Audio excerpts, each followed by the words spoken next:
Good afternoon. I wanted to introduce Sandra Enimil. Good afternoon. I want to introduce Sandra Enimil, who will be giving a summary of what we've discussed today, and then right afterwards, the speakers will be joining us on stage to field your questions. So if you've been dying to ask something so far and you haven't had a chance, this is going to be your chance. But first, let's hear from Sandra. Thank you. Hello, everyone. My name is Sandra Aya Enimil, and I am the Director of Scholarly Communication and Collection Strategy at Yale Library. I'm going to explain what that means in a minute. So I wanted to thank Paul and Ann for inviting me here, and I also wanted to thank Michelle Cole, who I told very strongly that I would not have slides, and then, got slides and a video, so thank you very much to the folks, the technical support team who worked with me to get this together. So let's see, go back. Oh, yes, all right. Okay. All right, so my role here is to summarize all the things that were covered today. Someone asked if that meant that I was giving a report out about everything, and I was like, no. And then my seatmate turned out to be our lunch address conversant today, said, did you use ChatGPT to do the summary? And then I thought, dang, why didn't I think of that? But yeah, so I used, Sandra power to get this going. And yeah, we'll see how it turns out. Maybe you guys will wish that it was ChatGPT. So, I wondered why a lapsed lawyer, a lawyer masquerading as a librarian, was invited to be a part of this conversation. Several folks have asked, like, which medical library are you at? And I'm like, not at one. And so, I was, wondering about that, wondering about why bring me to this conversation. So I said I would explain what my title meant. This title is new as of May 2024. I started off as a copyright librarian at another institution. And since then, I have just been acquiring titles. Somehow copyright got dropped out of that, but now scholarly communication, now collection strategy. And when I started as a copyright librarian, I knew all the people in the field. Copyright librarianship is still a very relatively new field. All the people who are involved in it pretty much know each other and, do this work and work in a collaborative way. And so I was thinking, even though we heard from Bori that, this is not new, we also heard from one of our other speakers that they were working on AI in the 50s and 60s and 70s. And so we know it's not new, and definitely when we had copyright librarianship kind of come up as a field, it was not necessarily new. And so I was starting to think that maybe there really was a method to the madness of inviting somebody like me to be in this conversation. I also do work with licensing for e-resources as a part of my job, and I don't know if you all know of publishers or vendors and their minor concerns about AI and whatnot. You might be paying attention to that. And then I was tasked with these 3 points of things that I am supposed to do today. Talking about first, what we learned from our speakers, and I learned a lot. Probably a lot of things that maybe many of you already know, already dealing with and managing, and I definitely am coming away thinking of new ways of how I want to think about my work. So all of these things happened today. And I was looking at the agenda, which of course I had looked at before, but I had looking at it again today, and I was like, there's a lot of people talking, a lot of things to keep up with. So luckily I had thought to myself, how would I think about the themes that are possible that could have come out of these conversations? And I think the overarching thing for me is that 2 things can be true, which is different from alternate facts and facts, but like two things holding the same opportunity for truth within themselves, like two things are true at the same time. And I think across the speakers that I noticed that particular theme, and I am really, thinking more and more about how, we all have this kind of thought, especially in libraries, about it'll be the end of libraries. People keep telling us that it's the end of libraries every time a new thing comes about. And so what I am hearing from the speakers is that, no, there isn't. But, maybe there are a couple of folks who are like, I don't know, maybe. But mostly folks are like, no, this is not the end of libraries. And most of the folks who are talking today were talking about the ways in which we would continue to do the things that we do while doing these new things, doing these hard things, doing these complex things. So, some more themes that came out. Now, am I going to be able to get to all of these themes in my roughly 30 minutes that I've been allotted to summarize a day? Maybe, maybe not, we'll see. I'm going to do my best. So we started off the day with a welcome, bringing us into the space. My colleague Melissa talked about the conversation that happened 10 years ago, where you were all talking about digitization and how that was the future for medical libraries, for all libraries. We're all talking about digitization and what we should be doing to make our collections more usable, more accessible for the communities that make use of them.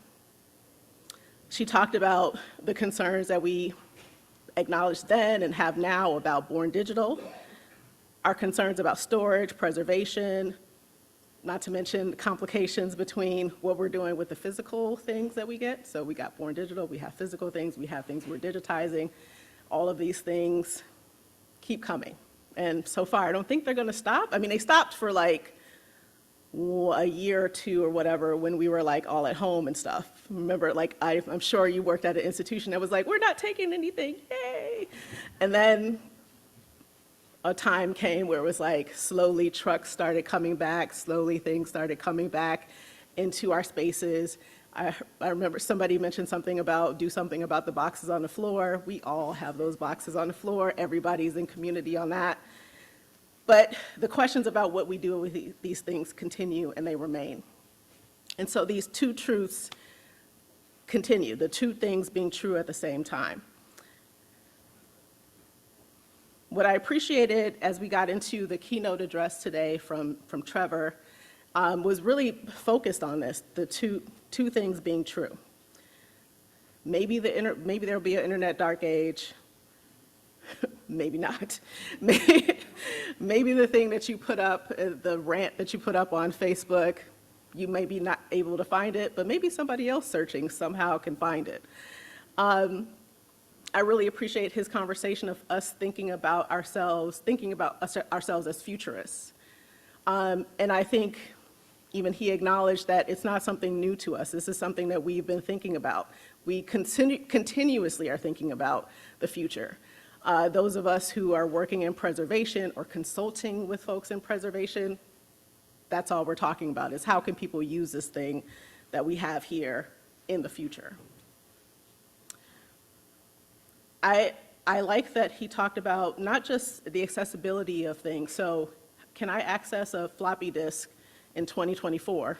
We know that the answer can be yes. It not always is, because there could be other things, other factors that maybe that impede the ability to be able to access it. But the thought still is that for the most part, we can get things off of those things because someone was thinking about that however many years ago. But that it's not necessarily the case that just because we have something that is old technology, that we need to get rid of the thing that might be the physical version.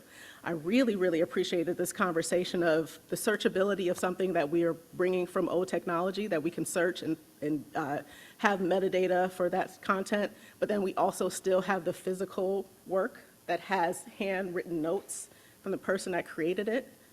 The value and the scholarly research value of that is, for both of those things, is very important. But like, how do we continue to manage to have both things when we definitely have folks who are, maybe in our budget office, maybe somewhere else, maybe somebody else's budget office that's over our institution saying, why do we have two of that? But still, we know in this room, like, the importance of that, this room and the Zoom room, the importance of having both of those things, and how one scholar would engage with one in a particular way, and maybe another scholar would engage with both.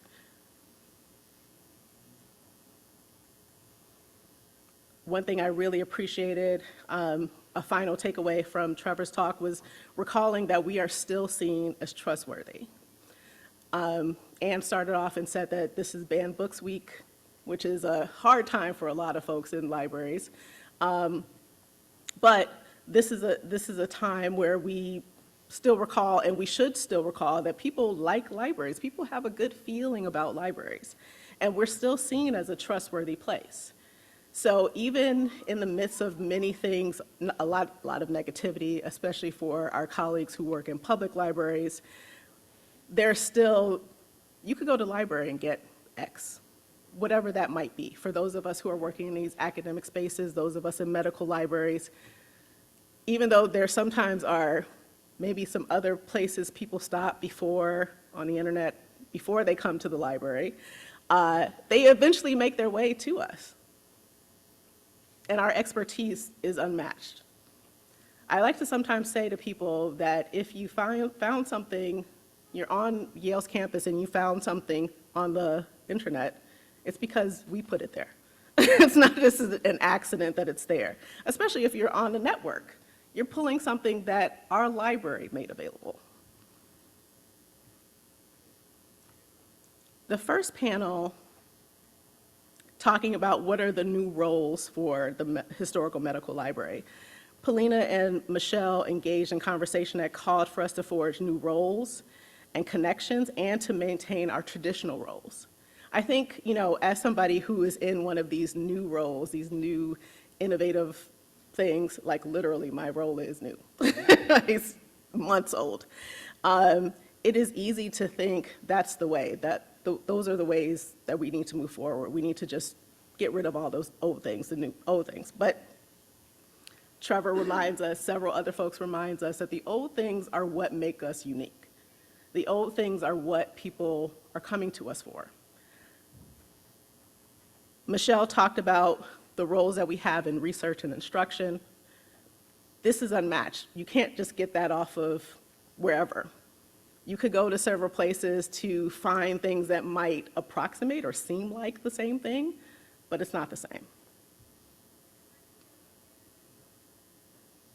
Paulina also pointed out that the need for humans, or humans in the loop, as Bori later talked about, it's unmatched. We have to have them in the process. They're necessary in using AI to uncover hidden collections and also determining how those collections could be used in research. You need somebody to look at that material. So AI tells you that that's there, they tell you what's going on with it, maybe they provide a summary.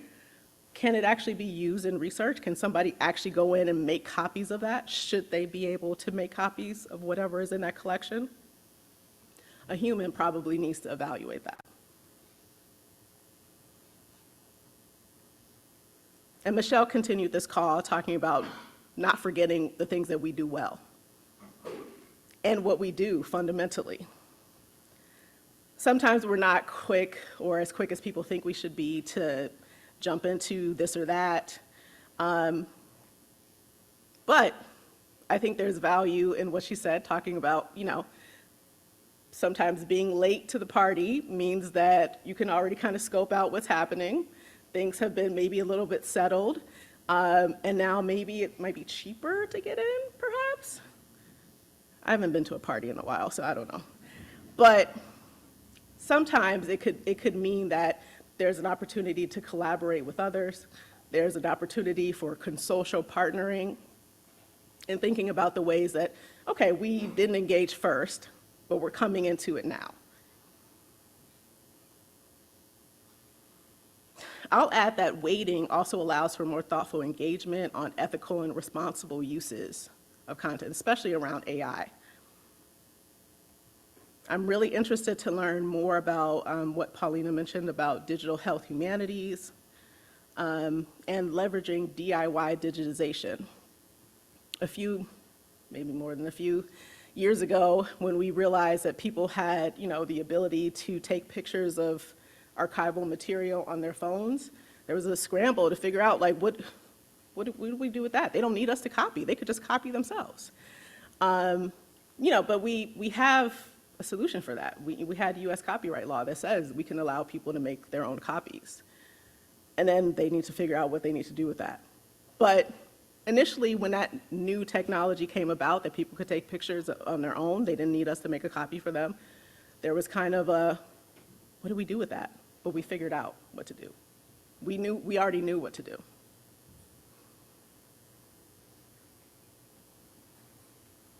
I think they had some alignment when they called for libraries to define and market our roles and our new roles, demonstrate the impact, showcase the feasibility and sustainability of the projects and things that we are engaged with.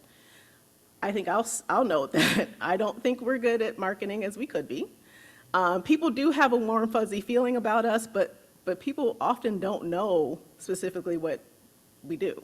I mean, we have titles that are illegible, and things where people are just not sure what that means, which is why I love when Bori was saying that she had that long title, but she's basically known as the AI librarian. So making it a way to market what it is that you do in a way that's accessible to the community you're trying to support.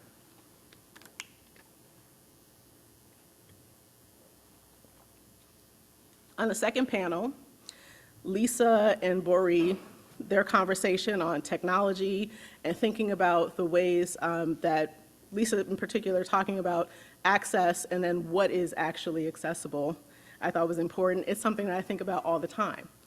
In my work, I'm engaged as a consultant to kind of talk about different issues related to really anything that sounds vaguely legal, people bring to me.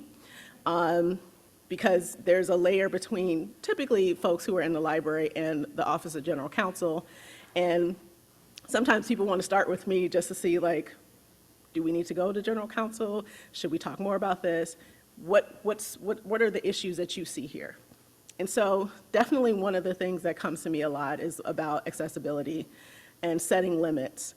I was really interested in the story she told about the archive that was once maybe too freely available, and then when she had an opportunity to visit, very much less available for her to be able to access it and do research. And when I'm talking to researchers, you can tell their frustration in trying to access content that the library, for whatever reason, fear of litigation or concern about donors, they're not, and they won't make something available to them. So I understood her frustration as a researcher trying to access something that she knows was pretty well accessible before, and now is not. And I also know the frustration of the library, the frustration of the archive, of trying to strike a balance between providing access to content and then respecting the privacy or respecting the wishes of donors who have provided content to us. And this is one of those things where a human is the one that needs to be able to kind of look at and review that and think about what the related aspects might be.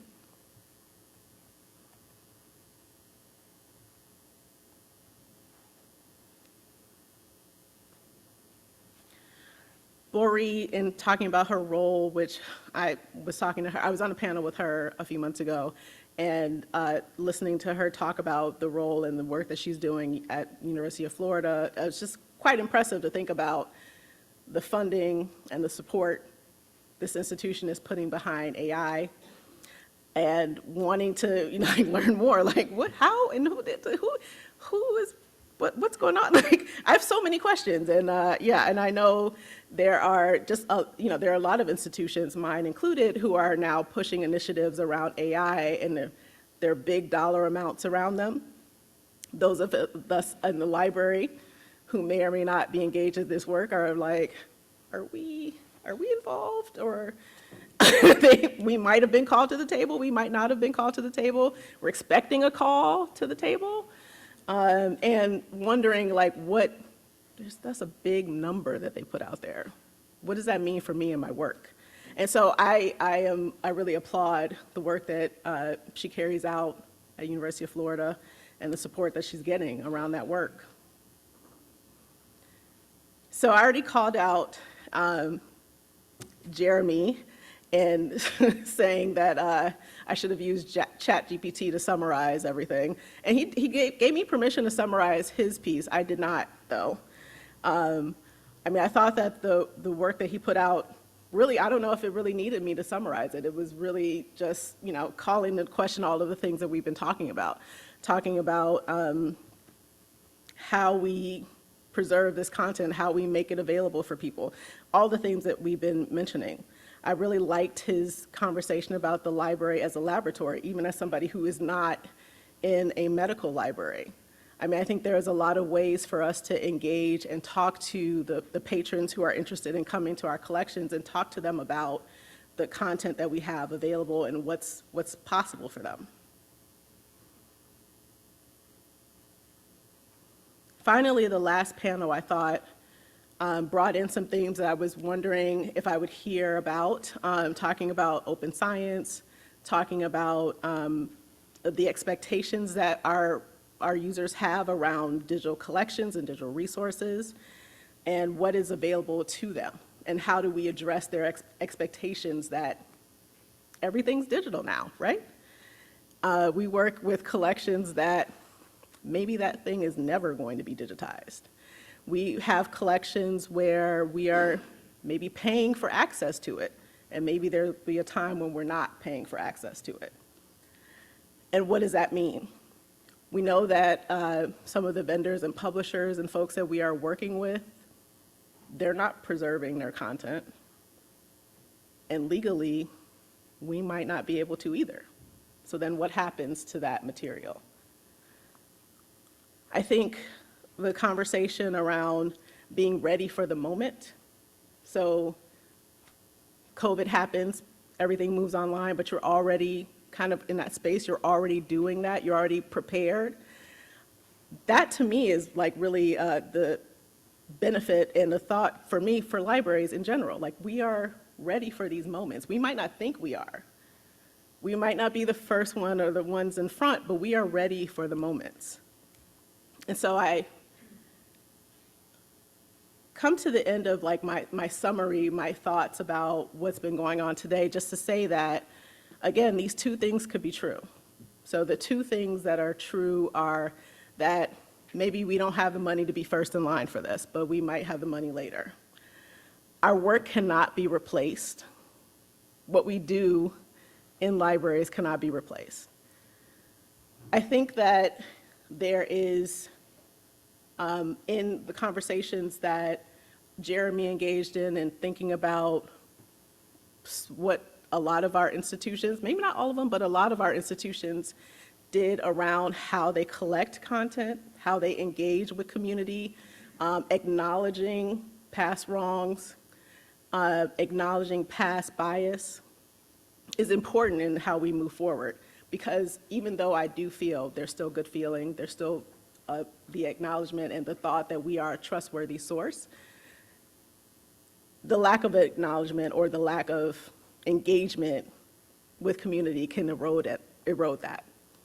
And it takes so little to be able to cut away at something that has been built so long over time.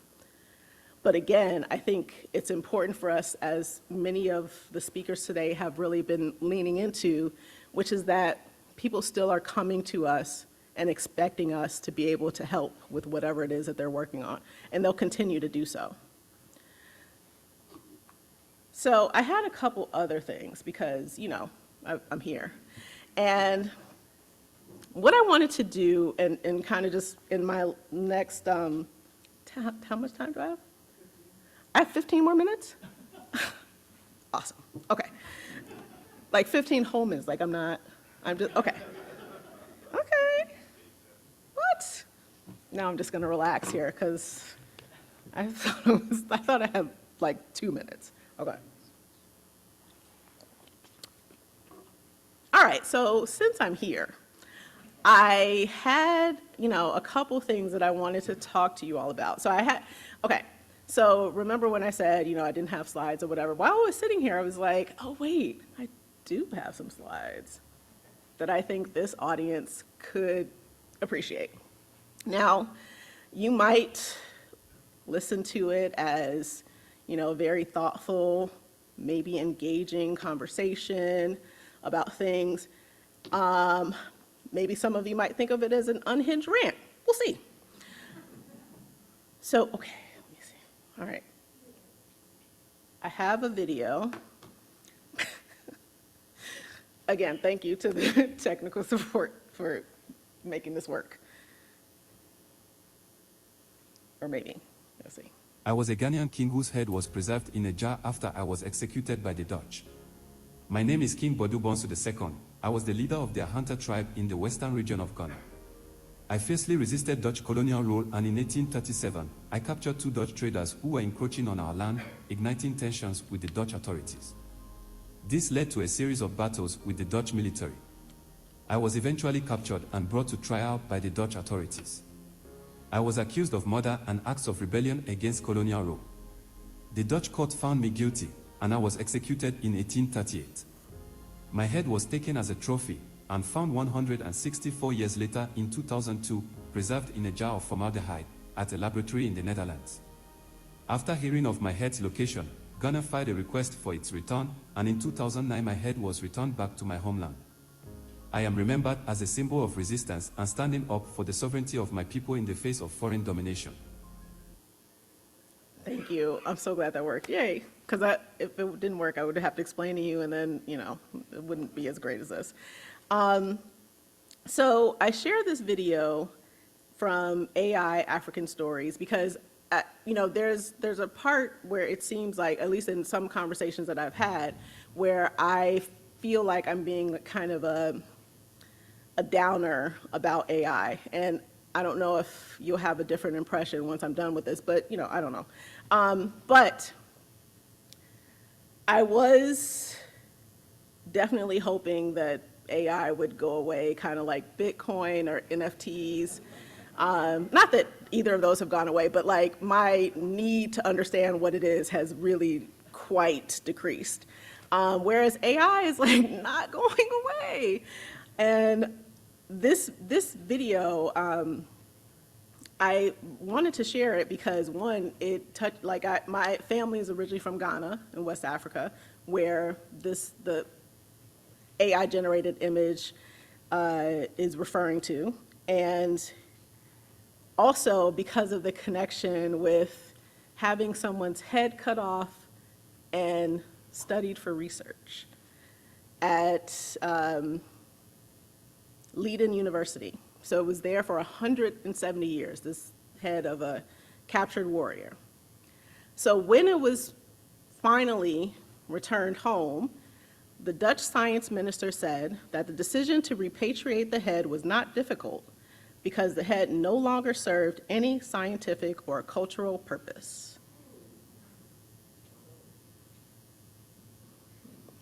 So the other part of why I think this is a cool thing to show is it tells this hidden story. I didn't know this story. A story, and it's using AI to talk about it, to tell what happened to this person. And then also the connection to a university holding the head of a person. And who knows where it was? It probably was in a basement or a closet or somewhere. It was probably maybe a trophy in the beginning. Maybe it was studied, maybe it wasn't, who knows? But probably somewhere in the 2000s, it wasn't displayed anywhere. So why was it even still there? But other than this video, though, I haven't voluntarily gone, used AI or really sought it out.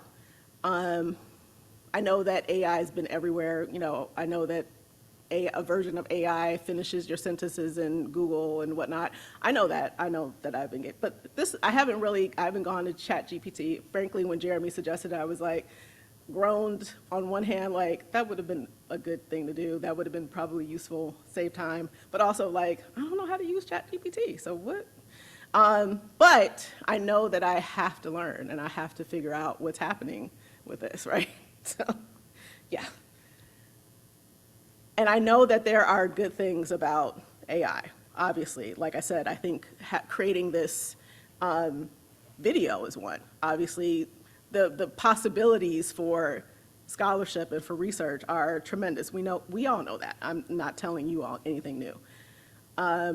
But as I work in the library, the things that continue to come up for me, especially as someone who deals with vendors, publishers, authors, is trying to understand like what we need to do around education, misinformation. I think Michelle called it hallucinations. I know you're not the one calling it hallucination, but hallucinations, which ends up being something that people take and run with those things. Someone's coming to you and saying, look up this site, and you're like, it's not a real site. In all of our fields, these things have happened. In the legal field, it's happened. In science, it's happening. So we know the possibilities and the tremendous potential, but also there's a lot of things to be concerned about. I think rightfully we have authors who are concerned about using their content to train the large language models. Why can't they just use public domain, or why can't they just use licensed resources? I mean, those are possible, and people have been doing work with that kind of content, but also when you have a certain limited kind of content that you're working with, that content, that's limited. What you can produce, what you can get out of that is also very limited. So I understand that tension that is coming from the creators of content and then someone who's looking at the possibility of what I can do with a large language model, what I can find, what the value would be for my research.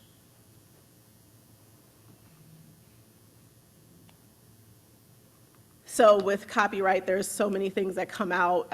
There was a question earlier about like, what's stopping us from doing whatever we want with digitizing stuff? And I was like, probably copyright. Or other intellectual property concerns, privacy. So there are a number of reasons that we aren't just doing whatever. And it's really entertaining to me that I feel like the publishers, vendors have like a thought of like what we're doing in the library, that we are just like running a copy shop. We are just liberally copying books and putting them on the internet. And it's like, one, we don't have the staff for that. We don't even have all the functioning machines to do that. So, and we are thinking a lot about what we can and can't do. It's so much thoughtfulness. So much like things sometimes come to me and I'm like, feels, yeah, you can do that. And then other things where I'm like, I don't even know where to start with this question. So I'm going to get back to you after I look up a few things. But I know that these are things that we're thinking about a lot. And I know you're probably aware of folks who are calling into concern about AI, talking about concerns about what the process takes, the toll on the environment, cost for humanity. Already showed you a bunch of words, the disinformation, misinformation, bias. We know that there are problems with what we're doing with AI. We know that, but still,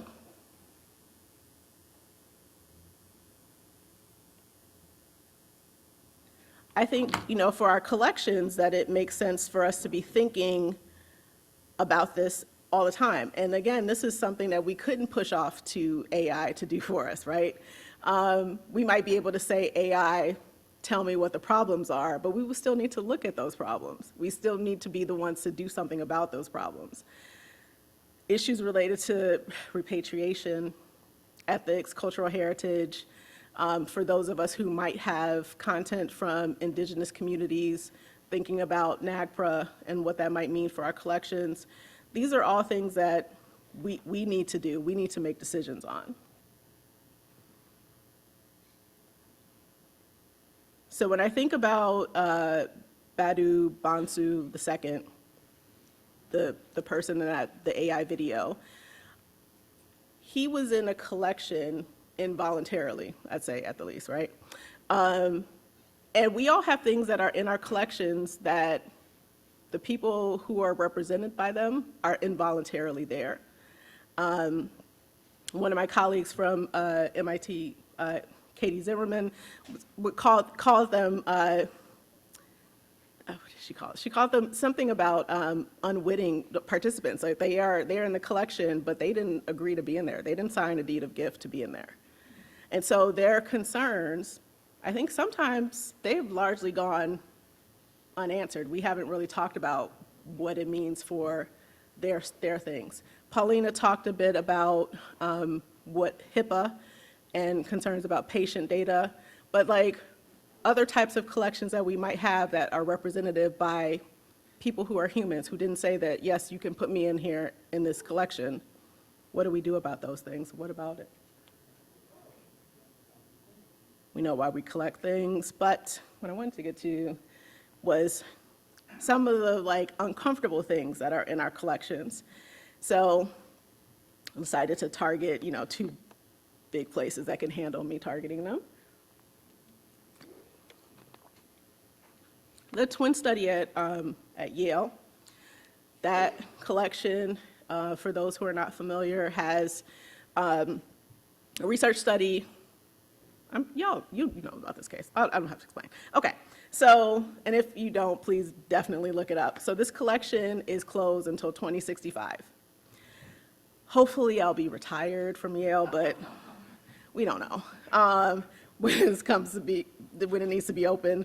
But I think, there is important, like a tie-in to the conversation that Lisa was talking about in terms of, so, okay, 2065, the assumption would be that the folks who are represented in that collection, either they're deceased or maybe their concerns about being recognizable from this collection may have gone away, but what about the rest of their family? What about heirs? In the case where, the son for the UCLA collection said, oh, it's okay to open up my mother's collection. Is that okay? Is it okay just because the son says it's okay if there's still content that might be embarrassing for the donor who was involved? The other collection, which you all might be aware of, are images that were collected of enslaved individuals in the mid-19th century for just, keeping it simple, super racist reasons. An heir comes forward and says, these are my ancestors. How are they in your collection? And what rights and what responsibilities does an institution like Harvard have to that heir? Well, they're in litigation, so, But yeah, so other things about collecting, thinking about repatriation and sending things back to places, things that we have in our collection. Sometimes we send it back ourselves, and sometimes the FBI helps us send it back. The last thing that I'll mention here is collections that were collecting practices like looming in my brain, just thinking about like the people who are there, the people that are represented. And it's hard to see this image, but it's an image that is from, let me get this place wrong, but an art museum had an image of an 11-year-old girl from the early 20th century on a couch in a seductive pose. And this is openly available online. So an artist came in, Mary Enoch Elizabeth Alec Baxter, and puts herself around the girl. So that's part of her art practice, part of her way of changing that narrative, sort of like the AI stories, changing the narrative, giving some voice to someone who didn't have one before. And also, it's also in Philadelphia, remains of people who were in the MOVE bombing found in university collections. So I have all these things and a lot of, sometimes I feel like disjointed thoughts, but I am trying to just call out for you that, we have things in our collections, and we all do. Like, obviously, I'm not pointing fingers. We all do have something in our collection that is, but but that there's a responsibility for engagement and connection to community, which several of the speakers today talked about.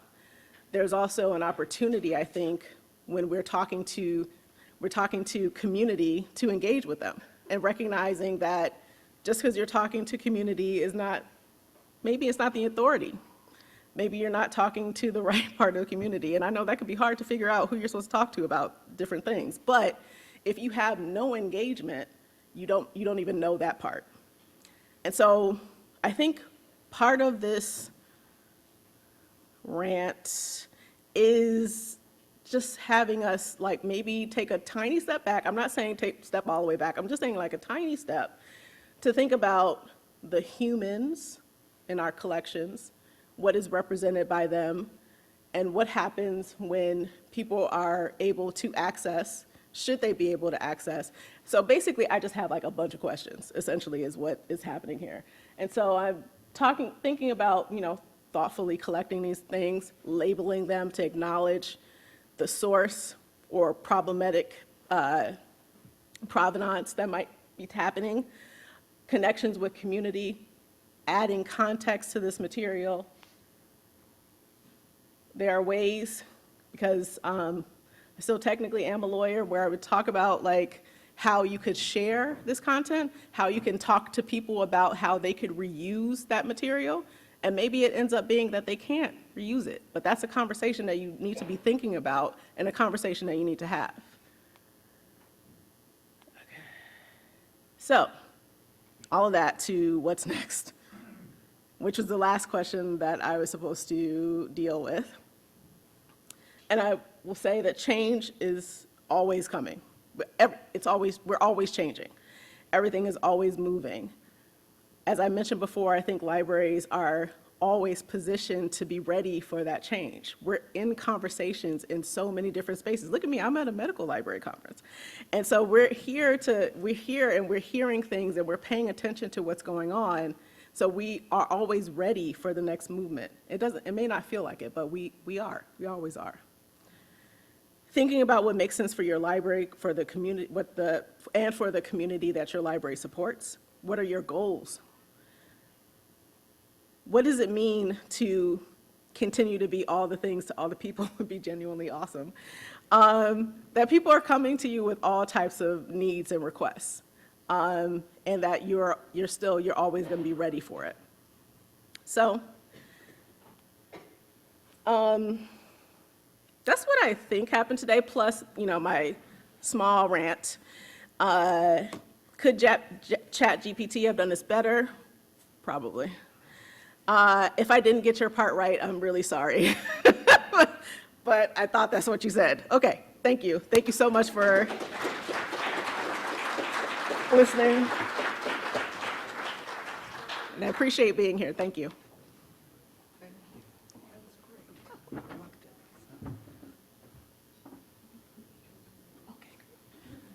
So thank you. That's given us a lot to think about. And I wanted to, at this point, move to introduce Vimla Patel, who will be moderating the discussion from all the different speakers. So if your name comes up here, please join us on the stage.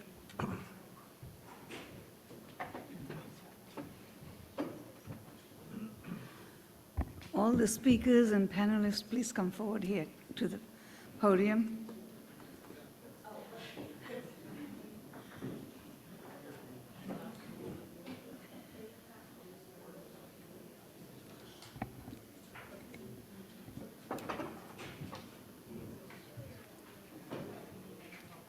As you said, yeah, we just pass some questions around here. You should.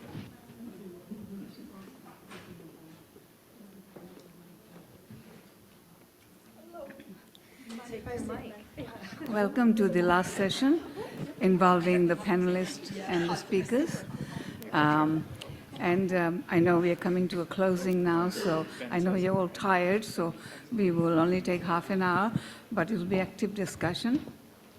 I'm Vimla Patel. I'm a senior research scientist at the New York Academy of Medicine, and I'll be moderating this session. It's a great pleasure and honor to moderate the panelists. It's not very often you have the opportunity to have the best of any field all together at one time. So here is the time to pick their brains, to whatever you want. You'll have a lot of chance to think about questions. So while you are thinking about the questions, I have a question for each of the panelists. So while they are thinking about their responses, you can think about your questions. So the question, not the question, but a kind of a suggestion I have for all of you is think about one idea, one point, something that you want to leave the audience with that would be important in view to know what do we know, what do we need to know, understand today that will help us move forward to tomorrow, to the next step. Because the question we'll be asking, what now? What next after today? So think about what is it that you want them, each one particular point you want to take away, so that would be something you can start thinking about that will help us for the next level. So there's 2 microphones here. We can move around, and anybody who can answer, please go ahead. You have 2 mics. I think you have one. And there's another one here. It's the second mic. So please, anybody can start. You want me to start first? I introduced this whole thing, so let's go for it. I think one of the things to take away from today is for the different medical historical collections. You might have to come closer. Can everyone hear me? Thank you. For the different medical historical collections, we had a lot about how important context was, how important the kind of local circumstances are, and how to think critically about your audiences. And I think this is really important because as we were hearing from all the panelists today, every group is very different. You know, I come from an academic library, you know, we have a number of independent organizations here, we have federal government, we have it's a wide array.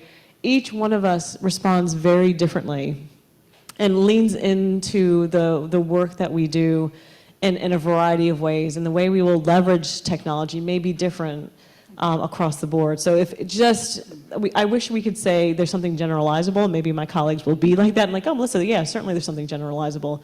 But I really do think it is critically important to understand the context of the collection, the library, where it's at, and what that broader audience is, and to realize we cannot serve everybody, and that is really at the heart of this. We'll do our best. But there are going to be certain groups that may be privileged among others based on the community that we're trying to serve. Just one point. Take it short, Chris. You must have known that I was going to say, I have 2 points. I don't want you But to I'll just, okay. summarize the whole Yeah. section. I'll just say the takeaway that I really appreciated came from Jeremy with the library as laboratory. I think if we think of our spaces as place of experimentation, not necessarily that it has to be that people are coming in, you know, but hopefully they are coming into the physical space, but also that there is digital space for them to engage and do experimentation and to work with our collections. And I really just am buzzing over that. Yeah, and kind of to follow up on that metaphor of library as a laboratory, my main takeaway for all of us is collaboration.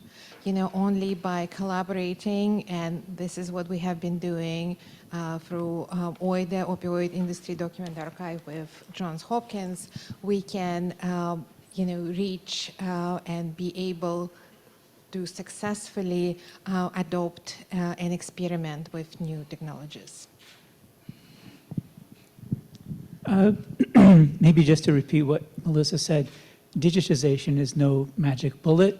At the same time, there's lots of room for local specific innovation to make things like digitization work and advance the special purposes of each institution.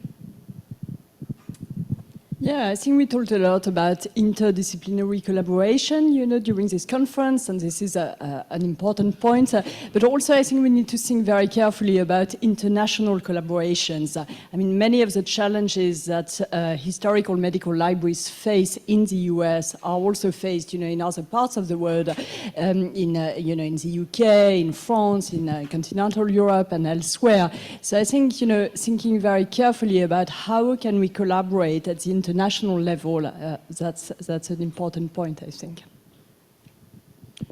So I've been thinking about how individual historical medical libraries and the constellation of historical medical libraries can work together to state, demonstrate, and measure their value proposition. Because it seems to me that a lot of what we've discussed boils down to that value proposition as articulated to the main stakeholders of an institution, whoever's controlling the purse strings, whoever the boards of directors are, whoever the donors are, whoever whatever public you are serving, demonstrating that value proposition is really, really key. I think just very related to some of Jeff's point that one thing for me was the importance of clarifying the connection between a library's function within its parent organization and really drawing out the distinctive nature of those collections. I think an important aspect there is that really there's a thing that gets talked about in libraries sometimes is that there's really just one big library with branches all over the world. And that is a mentality that librarians, I think, largely share. And if that's the case, and with the way that digital technology is changing things, it doesn't work to have something that's somewhat redundant to a lot of other purposes that happen elsewhere. But the explanation of what's unique and distinctive about and how that fits into the network of libraries in the community. And one other point that I'll mention very briefly that I really loved was I think, Jeremy, you had a reference to journalists, and we had a discussion a little bit of artists and residents that came up to. I think it's worth underscoring that finding those people that can connect and draw stories out from the collections and then have them become sort of ombudsmen or speakers that kind of make that sense-making work, I think is really important, because the sort of just unmediated bulk digitization produces resources that are not particularly accessible or usable. And I think particularly if people aren't reading the books in the same way, like how the storytelling that other kinds of people can do with those collections is incredibly powerful. So I think those are really inspiring. Well, I love all these comments so far, and I think I'll try and make my one contribution here, being to say that when I'm at the end of a day like this, and I know I'm supposed to be exhausted, but instead I'm just very activated, right? And I'm very energized. I feel a great sense of potential, and I think this plays off of things that Jeff and Polina and others are saying, that what comes from this sense of like not just having to sit with my own private fears by myself, but to actually be able to be with a group of people that have a sense of the collective possibility through solidarity towards achieving a greater purpose together. And I think that, I'm hoping all of you feel this on some level today, but then the question is, how do you maintain it? Like, after the train ride back or the flight. And so that's the thing that I want to hold on to coming away from today's. How do we take this generative mutual space and actually maintain it after the great investment of everyone's time and effort to help it happen today? Thank you. I think my big takeaway here is kind of resonate back to your keynote speech about don't be fear, because you're not alone. The most frequent first encounter of me to my university patron is, I know nothing about AI, but I was wondering, I have this thing, I was wondering if there's a possibility that I can turn this to something else.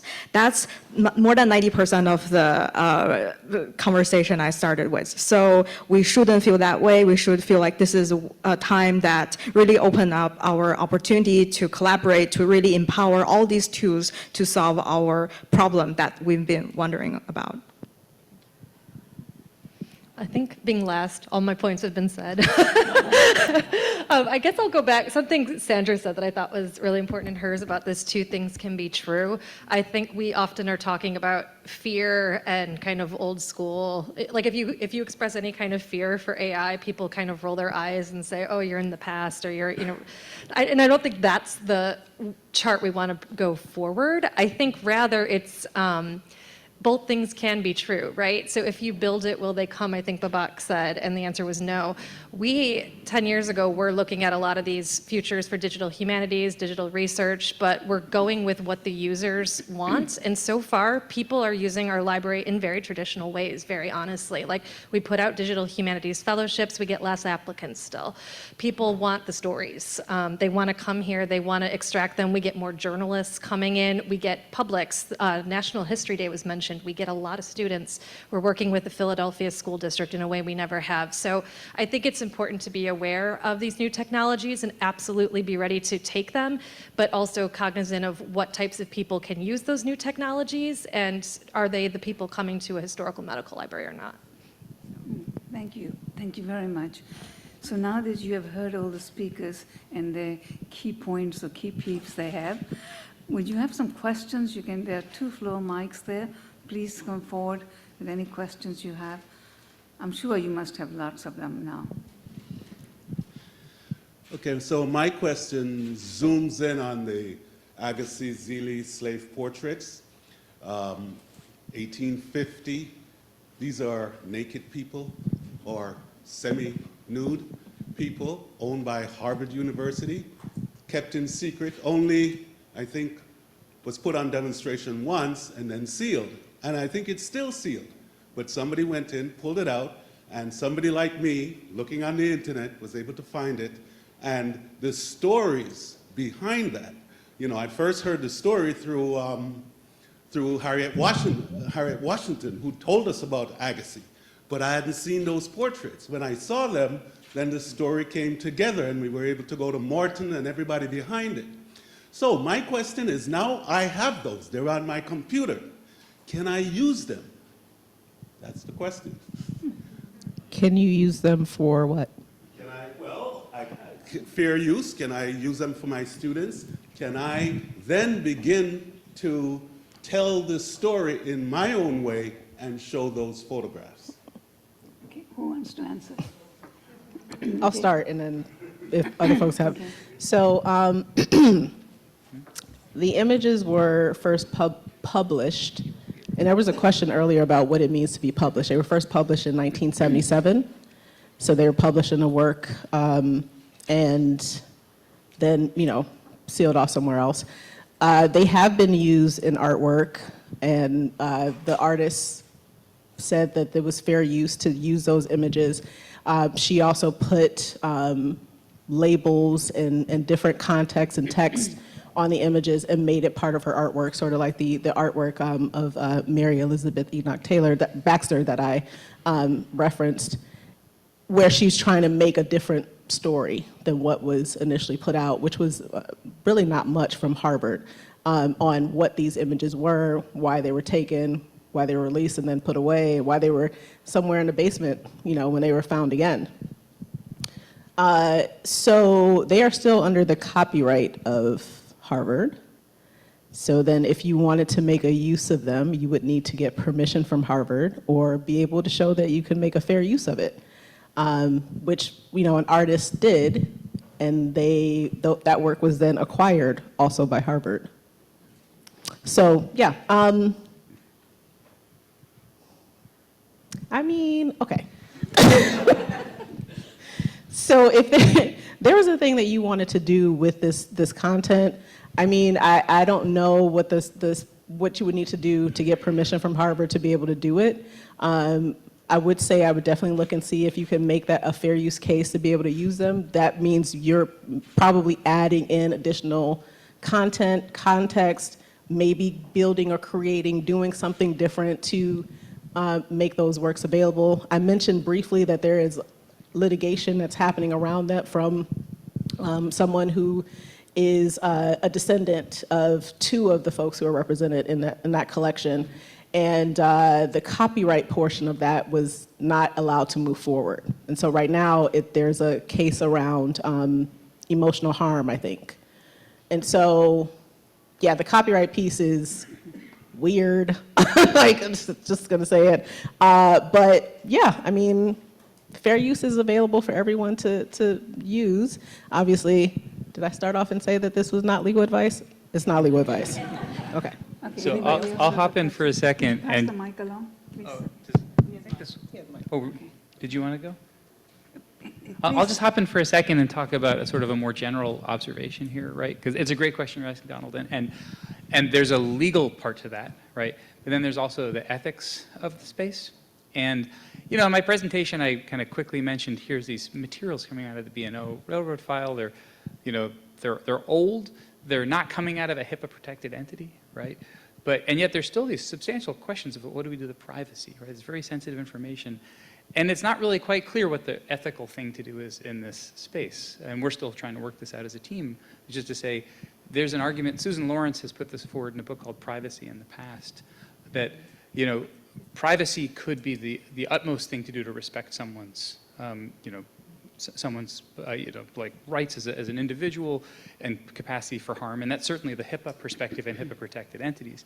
But you might also point to a number of areas where actually identifying a person can help then restore and allow for possible reparative actions by descendants, as in the case that you're discussing right now, that otherwise would not be possible, and could actually, and who are we to then withhold this information? There's no legal space for withholding. So what I'm trying to say is that historians used to think, well, we're outside of the space of IRBs. And I remember the first time I put a project through an IRB, I got told that what I was doing was not research. And that was, you know, insulting, but really convenient, right? but at the same time, I think our field has moved much more into understanding that we need to be understanding our ethics as when we engage with historical collections in a way that actually takes seriously the harm that can be done in these spaces, right? And so I'm giving a similar answer, which is that I can't give you an answer, right? But that it's actually in learning to sit with these questions that we actually do better work. Anybody else wants to respond? Any other questions? There's got to be more questions, yes. Hi, everyone. My name is David Gary. I'm with the American Philosophical Society. So language models came up today. Tech companies came up today. Language models are going to need more data to improve. I'm wondering if this group could talk a little bit about, will those tech companies come to institutions like ours and scan our manuscript collections, because that is one area of data that they can then gather to make their models a little bit better. I guess in other words, is there going to be a Google manuscripts instead of just a Google Books? Go ahead. Anybody else? Somebody wants to take that question? I'm sure they're interested. Can we have somebody else take that? I will just say quickly, I am sure that they are interested in that. I know that there are several publishers who are negotiating deals with AI companies. There is a question about the authors whose work may be included in that, and making sure that they have the adequate rights to be able to then sub-license that content to an AI company. So there's still some questions there, but I know that there are a number of publishers who are pursuing these types of deals with AI organizations. So AI companies may start approaching, you know, collecting instances, but the question is going to be like, do you have the rights to be able to make this work, be a part of this? And I mean, I think, you know, a lot of my colleagues would say these types of uses are fair use. There are other folks who are like, we can't rely on this being a fair use, or you think it's fair use. We need to have permission. We'd rather have permission before we went forward. So, Okay. yeah. This is an entire panel discussion, so please take part in the discussion. Appreciate that. Yeah, and we have a next one speaker after that. Go ahead. You want to go first and then me? Yeah, Okay. go for it. All right, go ahead. So we actually had several tech companies approaching us for industry documents library. These are documents that have been opened through litigation, and we have more than 20 2 million documents now, and it continues to grow.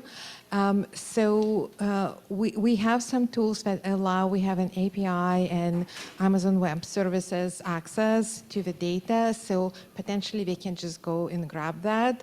So we're still discussing, how we can work with them and leverage what they will be doing with the collections in order to help us with metadata creation or any other ways to make it easier for our users to discover materials. Please. And I think there was an article, I forgot where, about the same question related to Library of Congress. When tech companies want to use AWS, Amazon Web Services, then it takes a lot of, it's very costly for libraries then that service is used. And I think Michelle mentioned that as well. Okay. And I just jump in on that too. That I think for a lot of our organizations, we've been making our materials openly available online, and if they are textual, then I think we should assume that they have been consumed and are integrated in the wide web scrapes functionally have done those. Now, at the same time, there's really interesting stuff people have been doing with training models on very particular kinds of corpuses of text, historical sets of text. I think those are going to be really interesting. But yeah, I think it'll be I'm curious in part because I'm not sure what a lot of the big tech companies that want textual data, like 19th century manuscripts, are not necessarily in the wheelhouse of what they're trying to produce, because really a lot of that text is oriented around sort of, I think of a lot of it as almost like clippy, right? It's like super clippy, where it sort of it looks like you're writing a letter of recommendation or something, right? And it sort of fills in those kinds of text. But there is, I think, going to be really interesting work, and there's some really interesting work with some of the open models where folks are training them on much smaller, discrete corpuses of material that I think have a lot of really interesting generative potential. So I think it's a smart thing to be looking into and thinking more about. Just to add a quick note that it seems like more and more university and institutions started having their own supercomputing able to hold server as their institutional large language models. So if those architecture got worked out, there is a possibility that we don't have to rely on fully commercialized large language model. Yeah. Thank you. Ted.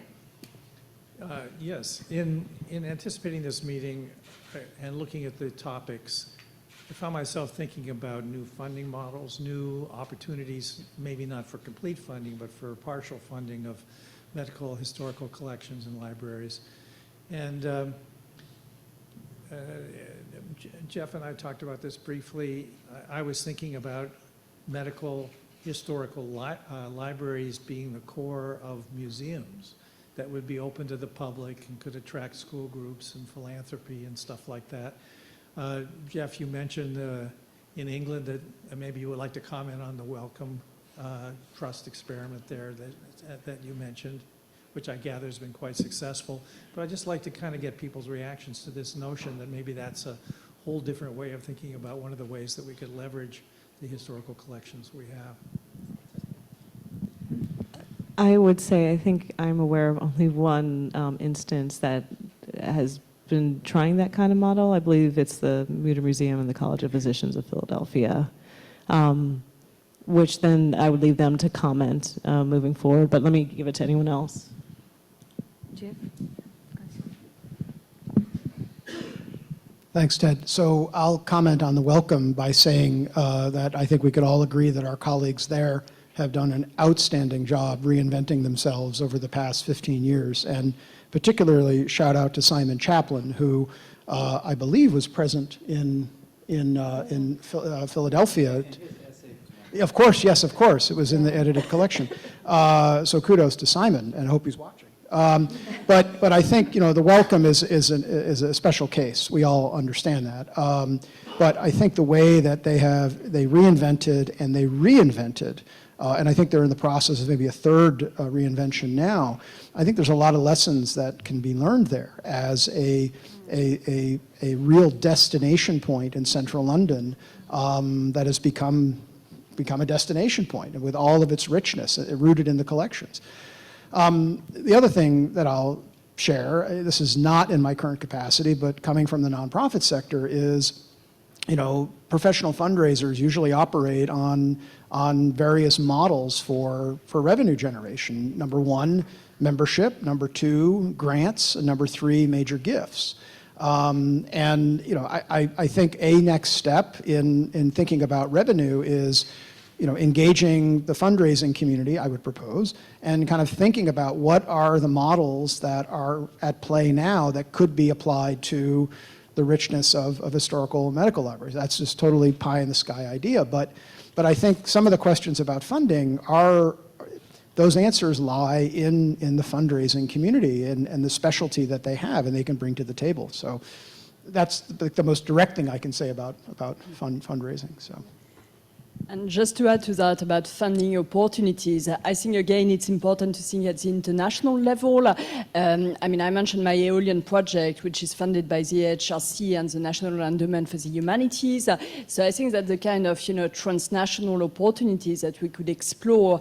And just to add to what you said about the Wellcome Collection, of course they do have funding as well. They do a lot of engagement activities with artists, with people in the humanities. And of course with medical professionals as well. So I think that there are so many interesting opportunities at the moment, so we shouldn't be pessimistic. Well, and just another thing, one thing I will underscore is what I do know from a lot of my colleagues in museums too, is it's rough out there for them as well. And so I think one of the challenges with the question of who pays is really important in these situations. And I think some things that are really important to underscore is that federal grants are inherently unsustainable. They are project-based. They will get you to do one. And so that's the not sustainable thing. They can really be important parts of building out or trying specific projects. They're an important part to it. But the other thing that's rough is, for the most part, private philanthropy grants are somewhat similar. There are a handful of organizations that are doing general operating support, but for the most part, it's project-based, it's extremely competitive, and building up an operation to get the grants is really challenging. And so that leaves you with individual donors and major gifts, and that's also incredibly challenging. It takes a lot of work to invest in, but I think it's also really important because ultimately the question,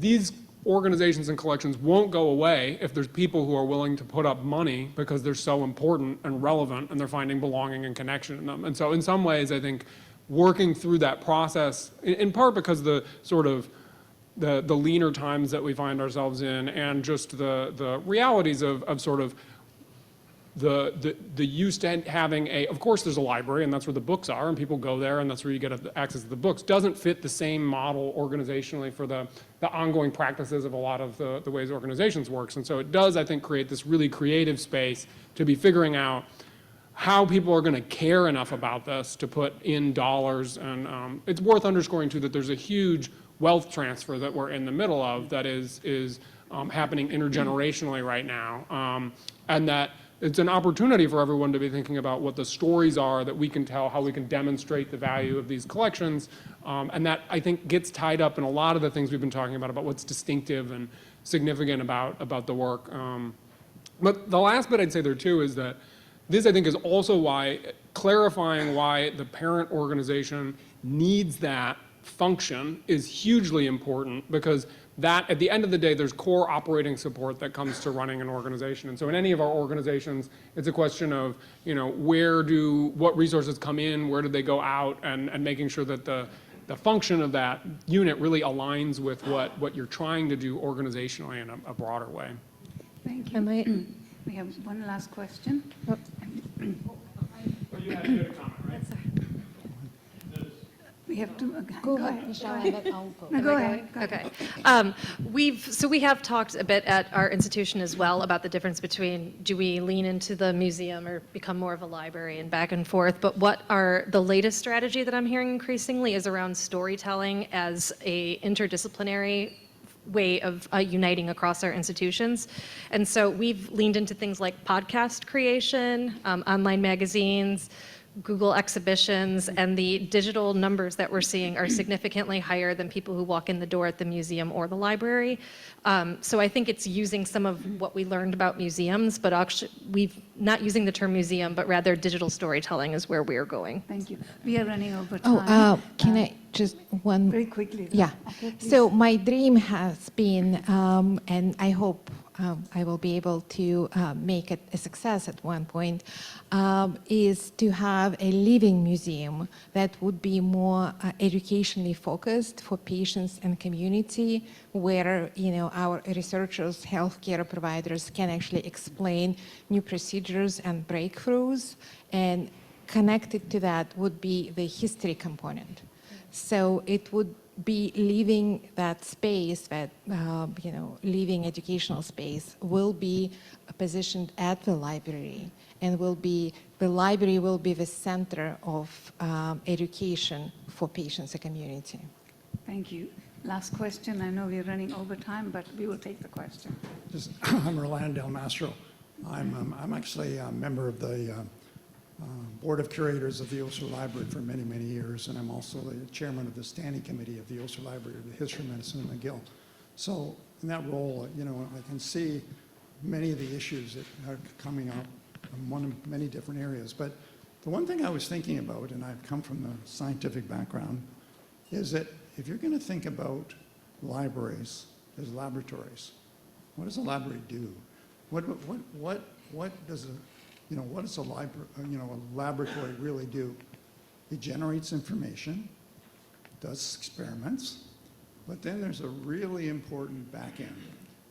That information goes to a phase 1 trial, phase 2 trial, phase 3 trial, to see whether it has any benefit at all for the community. Right? That's what it does. That's the arc again. So if you want to be let's say, laboratory, you have to have another end. So what you would have to start thinking about is, are you going to be able to do randomized controlled trials where you study one particular thing, do it in a randomized way in different centers, and see whether is it really beneficial? Does it really do what you want it to do? Because that's how science works. That's just how it works. So I'll speak if I may. So that's an outstanding definition of a library based on the medical model of research. Okay, and that may fit for some institutions.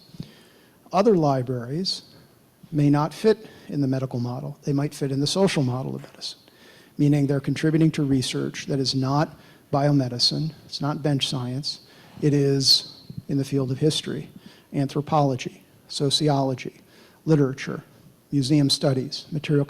So yes, and libraries can be laboratories in a much broader sense that have their own value propositions. So I grant you that the medical model can be applied, but I would also encourage thinking about libraries as laboratories with a combination of the medical and social model. And at this point, I'll turn it over to Jeremy, because I know he probably has a lot to say about this. Yeah, no, it's a great question, Rolando, and I love the way you framed it. I would answer kind of parallel to Jeff, but rather than saying, what are the models of libraries, is what are the models of laboratories, right? So the model of a laboratory that you've given right here is still only one of many kinds of medical laboratories even, right? Which is to say, a laboratory that is focused on translational research, right? That will actually get across this phase 1 through 4, set of, which we know historically didn't exist until 1966, right? And so all medical laboratories before that, had nothing to do with RCTs, right? And so in a way, when we expand the concept of a laboratory, I think we can actually think a lot about discovery missions in more open-ended ways. And I'll say an anecdote here, which is that when I started off at my current position at Hopkins, one of the things I stepped into was a relatively new program called Scholarly Concentrations, which is kind of analogous to the Yale program for theses for all medical students, right, in which every medical student at Hopkins needs to do independent mentored research. And one of the 5 classes they could do was, of research was history of medicine. We get like 5 to 15 students a year, right? But they do wonderful projects. And the other branches are, there's ethics, there's clinical, clinical research, there's public health, and then there's basic science research. So I thought immediately that I would have the closest kind of ability to chat with the people in public health because, we share interest in social determinants of health. But actually, it turns out that a lot of the public health research was heavily scientific, right? Needed to have a hypothesis before you even began, right? Whereas the basic scientists, we're talking about how you don't actually get your hypothesis until you've actually done a lot of the research. We're discovery-based. Something troubles us. We have a hunch. We're bothered by something. That's how my laboratory works. Like, I noticed this one mouse started doing backflips, and I wondered why. And this idea that actually there's a plurality of what a laboratory even means, even just within biomedicine, let alone when we get to, experimental versus theoretical physics or many different branches of science, it actually opens up a lot of space of what this library as laboratory can be as a space for open discovery and how that actually changes in this kind of media shift that we're talking about when digitization and working with LLMs and generative AI models create new plateaus for discovery that we didn't even know of before. I really like the question that someone in the middle of the room asked earlier, talking about Lewis Thomas and talking about, well, what's a generative space for this? Because I think this actually steps into that when we actually carefully and responsibly think about how these interfaces help make our materials more open for discovery missions, there are things that we don't even know we can begin to access in that space. And I really think that becomes really exciting. That's what I think when I think of laboratory mentality. I would say, though, I think there probably is some, at least theoretical information from the arc of medicine, which tells you that, you can test things. You actually can test things to see whether they're beneficial. And if you don't do the testing, you can make mistake after mistake after mistake and waste massive amounts of resources. Yeah. And so I don't want to shy away from that, which is to say, specifically we think, well, let's take this one model of laboratory, like a translational model in which you're accountable to outcomes. And I think we shouldn't shy away from this, right? And so how do we find the spaces where we can actually measure outcomes that demonstrate that the work that is done in these spaces actually produces differences for patient experience, right? Actually produces differences for patient outcomes or for other modalities of drug design or other spaces. Again, the question of the generative is, what are the solutions to current problems that we actually had addressed in the past but completely forgotten about, right? And so I think the idea that history can deliver this applied set that we can actually translate, not only that we do this vaguely interesting stuff which you have to accept a set of values to buy into, but we can actually demonstrate all the links in the chain that connect it to outcome, and we should be accountable to that. I actually think we can and should lean into that as well. But that's just only one form of discovery. Yeah. But anyway, I could talk about this way too long. I think translational history of medicine is a really Sandra, important model. this will be your last quick response, please. So I am not going to do a better answer than the person that gave me the phrase, so I'm just going to leave that there. But I wanted to go back to the question about museums, and I'll just say that libraries and archives have special protections that museums do not. So for the people who are, should we be a museum, integrated museums, whatever. But just throwing that out there. And then I'll also say for libraries, with academic libraries, that we consider ourselves to be a part of the research life cycle, to be a part of all elements, whether we are doing it ourselves or we are engaging with software platforms, but we consider ourselves to be a part of the entirety of the conversation about in research and what people are doing to produce scholarship as well. And so I just wanted to say that, to add that in. Thank you. Well, with this session is officially closed. Please join me in thanking our speakers and panelists. Exciting day. Thank you very much, everyone.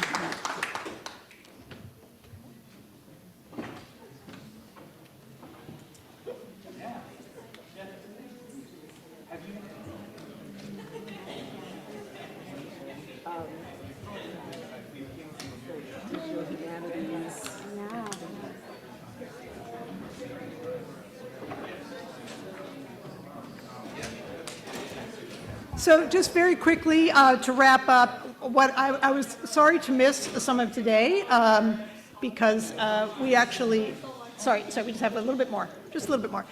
So it sounded like it was a very stimulating day, and speaking of history informing current day health and the future, we had a maternal mortality convening today with the health department, which we did almost 100 years ago as well. So it really, drawing from the past, reminds us today, I'm thinking particularly about the importance of our medical historical libraries. But thank you all for the engagement, both online, for those of you who are still with us, thank you for your stamina. In person, of course, our amazing speakers and facilitators and moderators, thank you, tremendous job. And we want some of the learnings and the thoughts and the stimulating ideas from today to have some far-ranging effects. The work of the conference, therefore, continues. I don't believe in one-and-done meetings. I believe in something that might have some longevity. So with the next slide, just to say that we do have a smaller program planning committee that will program committee that will be meeting under Chatham House rules to just dig into, starting with the conference planning committee. Thank you, because Paul, Vimla, David, it took a lot of work to get here, the entire library team here and our facilities and event staff here. But then, including catering, IT, communications, and the entire team. I also want to thank, of course, in a heartfelt way, those who generously supported us to be able to have the meeting today, including Dr. David Wolf, Barry Collier, and Bobby Collier, the Doctors Collier. Thank you so much. Could not have done it without you. Then we appreciate and hope that you carry forward some of the ideas from this meeting, and look forward to being able to share the recording with you, which will go onto the website. So, Paul, thank you very much. To close this out, to continue the conversation, there will be, you can email comments to us at this address. So, thank you.